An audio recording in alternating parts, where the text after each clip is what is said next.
Disney thinks they can sneak some narration past me by singing it. These seagulls flying overhead were drawn here because they have a keen sense of when history's being made. Also, just to be clear, there were 3 ships, not just one. The Discovery, the Godspeed, and the Susan Constant. Here's a guy who often has to tell people my eyes are up here, fellas.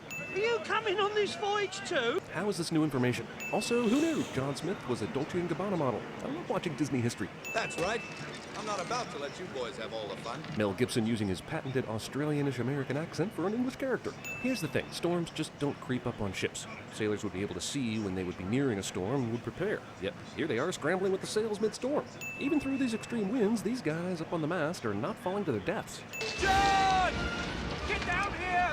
The cannons are breaking loose! Being able to hear that well from that far away in a massive storm. Also, the smallest guy on the ship was able to stop this extremely heavy cannon from moving any further. Excessive swashbuckling. Also, John Smith must also have the same rope burn resistant skin that kept Tarzan's hands and feet safe during his movie. Well, here's some unholy bullshit that I don't even need to check the history books about. John Smith, Aquaman. He can find lost sailors at night on stormy seas using his telepathy powers and fish Twitter. Also, since this voyage is happening in the winter, I'm going to guess this movie ends right here, with both of these guys dying of hypothermia. Ah, yes, the villainous Governor John Ratcliffe. I could spot him anywhere with his trademark purple outfit and snobby pug dog, just like in all the paintings. A stirring oration, sir. This guy. I'll need those witless peasants to dig up my gold. Governor Ratcliffe wasn't going to the New World for gold. He was partnering with John Smith to remove Edward Wingfield from the... You know what? I'm just going to add 10 cents for the loose interpretation of history throughout this movie. Leave the savages to me. The native tribes were strong and were known for scalping people, and John Smith thinks he can tackle an entire tribe? We'll kill ourselves an engine, or maybe 2 or 3. It's weird. I get kicked out of all the parties I attend when I start any song this way. John Smith pokes a liquor barrel for free-flowing booze, but more than half the booze will be on deck by the time this is over. I mean, this is a colossal waste of wine. Roughly translated, these lyrics say, another glorious day without European settlers. Back in 1607, cornfields were populated by nothing but beautiful women. The only recognizable human moment in the entire film. This, everyone, is Pocahontas. She was a runway model who was highly adept at 20th century makeup. A leap that should put her in the cliff diving record books. No wonder she and Smith hit it off. They both have weird jumping powers. Also, this giant leap off the cliff gives surface tension the finger. The raccoon and hummingbird are dead, right? This is working for me? Nico? Disney makes rodents of the night that eat our garbage cute, and potentially encourages kids everywhere to want one as a pet. Come on, Flick. Pocahontas has amazing dead bird finding skills. That person's fist made a perfect bear paw print. This movie is anti-nipple for men, and anti-nose for the women. Now, I've been having a very strange dream. I think it's telling me something's about to happen. Something exciting. Or something as terrible as a bunch of white men coming, bringing war and disease. One of the two. I imagine that all this extra Flit and Miko slapstick was added after the first screening of the film because they realized how boring all this is. Even the wild mountain stream must someday join the big river. As the river cuts his path. Movie is finding any excuse to start singing, and movie is wrong. Man, her jump scare resistance is on point. What is the fascination Disney has with all the wildlife in an area being attracted to the local princess and their songs? I mean, being kind and good is one thing. Being Dr. Dolittle is another. They all survive this. Because Cocoam doesn't have actual nipples, his bear paws just look like giant nipples. Does everyone get to talk to the genius tree, or only Pocahontas? Is it possible she ate some berries that she wasn't supposed to eat? Oh, a tree. Let's hear all about it. Who invited these f***ers? Disney overload. This fog is threatened by this tree, even though the only part of it that can move is its face. Seems to me this spinning arrow is pointing you down your path. Grandmother Willow is full of and also carpenter ants. Your mother asked me the very same question. What did you tell her? To listen. Then she died. Listen with your heart. Well, that settles it, Dad. I talked to the willow down the river, and it sang to me to follow my heart. So I'm not marrying Cocoam based on deciduous tree advice. Fresh fruit and flowers on months-long sea voyage. King James sees the gold of these peasants on Earth. Success will be mine at last. This line reading killed 5 animators. I've never seen anything like it. They have coastlines and forests in England, Thomas. You gotta get out of London more.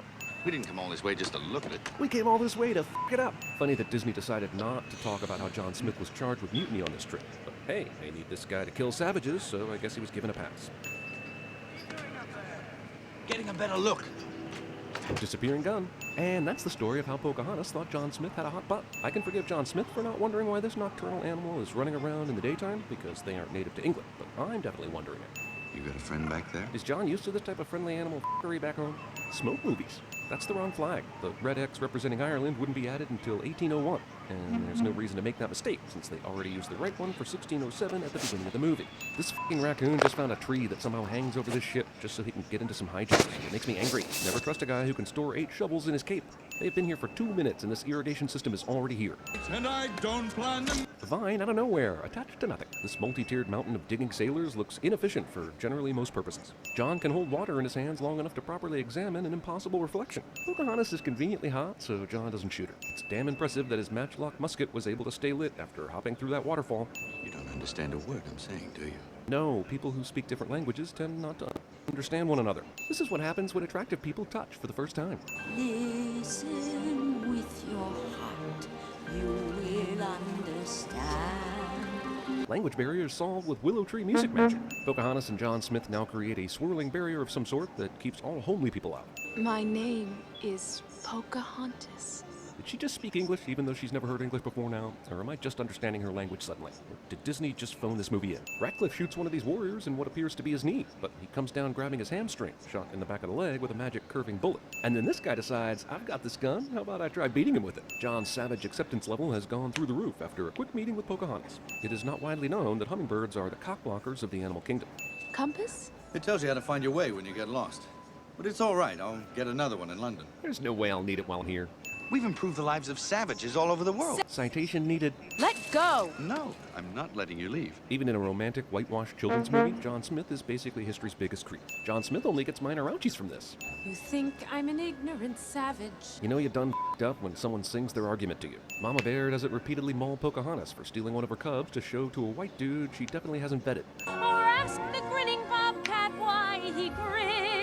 And that was the birth of the Cheshire Cat. Can you paint with all the colors of the wind? That sounds nice, but it's complete nonsense. We are all connected to each other. At least Circle of Life admitted that animals get eaten. Neither of their arms are severely gashed by these large birds of prey's talons. Are we sure Pocahontas didn't feed Smith any mushrooms before this musical number? Because that would explain a lot. Movie thinks it can just throw Pride Rock into itself and it will be as good as Lion King. Jeez, this song started off with Pocahontas saying, "You're an awful person," but by the end of it, they're almost kissing. This is sending me mixed messages that will destroy my college years. Please, don't leave. I'm sorry. Huh, usually my blonde hair, blue eye trick works in these situations. We shot ourselves an Indian, or maybe 2 or 3. John bristles from that song now because he knows Indians have the capability of being attractive. Doggy Bone Carousel. What am I overlooking? Well, Virginia's not on that map, for one. It's the gold. They have it, and they don't want us to take it from them. Why would the governor think that the savages have any interest in gold? Moose in coastal Virginia. Geez, that's the heaviest biscuit ever made. And if so, Flit is dead. And to think we came all this way just to dig it up for gold. Gold? Pocahontas is unsure what gold is, despite knowing fluent English and all its nuances through tree sorcery.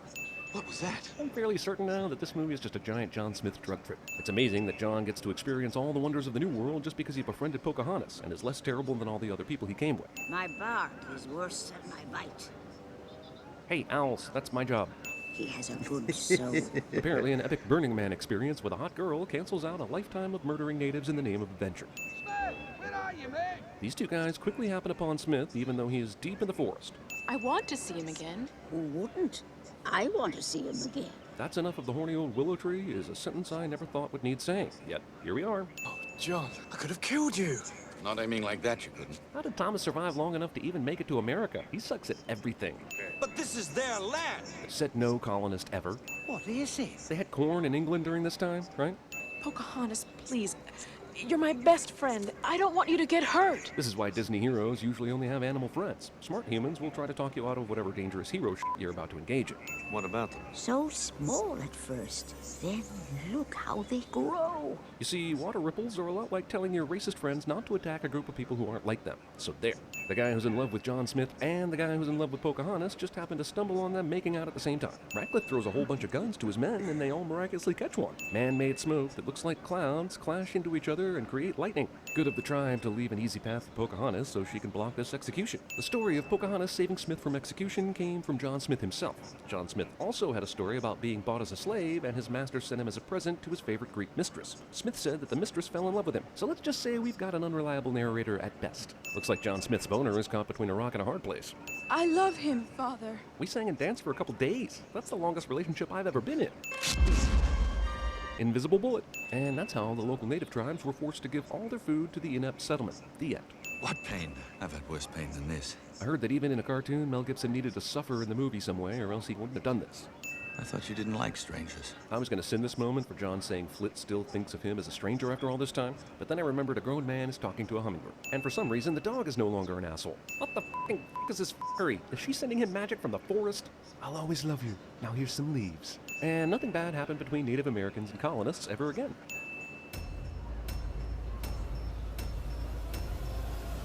You son of a bitch, you left the bodies and you only moved the headstones! I did a Peter Pan right here off of this dam, right here. What were you doing up there? Well, I'm just sitting up here thinking, you know? Gold. Mountains of it. I love gold. Marriage is just, it's a piece of paper. Where I'm from, it's the way one says I love you.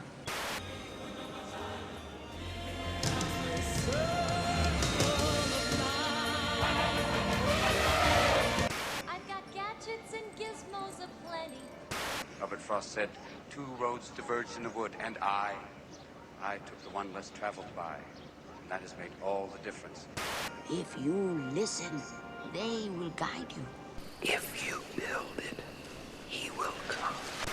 You think you own whatever land you land on. Nigger, you can't claim us. We live here. 500 million of us. Do you have a flag? Is that what you call a proposal? I love you. Always have. I want to marry you.